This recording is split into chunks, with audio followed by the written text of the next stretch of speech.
Hi everyone, Rick Bray with BT Bosies, and in this video I'd like to show you how to make QR codes.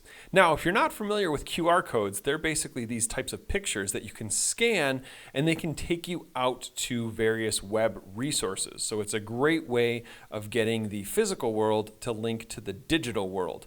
Now, while there's great ways to share electronic resources with your students through various learning management systems, QR codes really help get your students physically moving to find things. So that's where they can definitely have an advantage.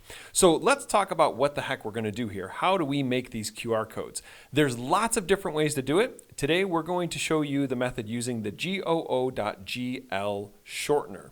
Now, the way this all works, let's pretend you have maybe this website that you want to share with your students. All I'm going to do is take the link and I'm going to copy that link, open a new tab, and in the address bar, I'm going to go to goo.gl. Looks a lot like Google. It's run by Google, but it's goo.gl. Now from there, that takes me to the URL shortener that's run by Google. Here I want to paste my link in there and say shorten the URL. Now you may say, why the heck? I don't care about shortening it. I'm trying to make a QR code. I hear you. But now if you want, you do have a shortened link that you could share with your students.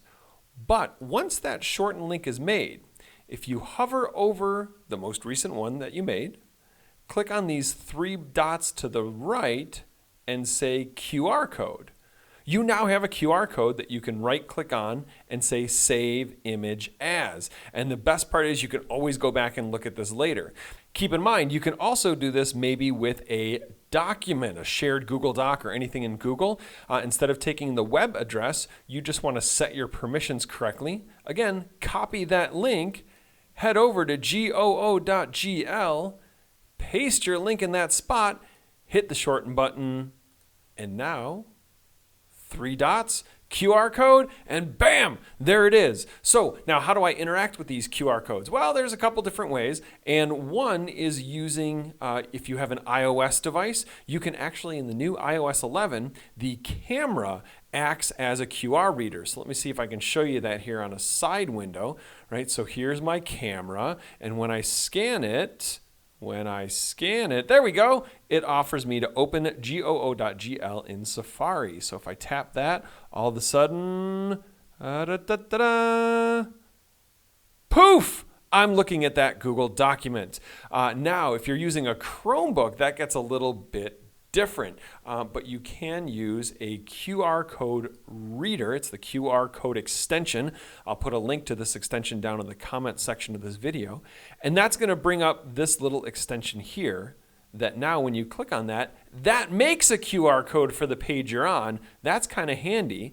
Or you can say scan and boop, it takes you out to this website where it's going to allow you to use your webcam, and now you can hold up a QR code here and poof, you have your QR code read. Pretty darn awesome.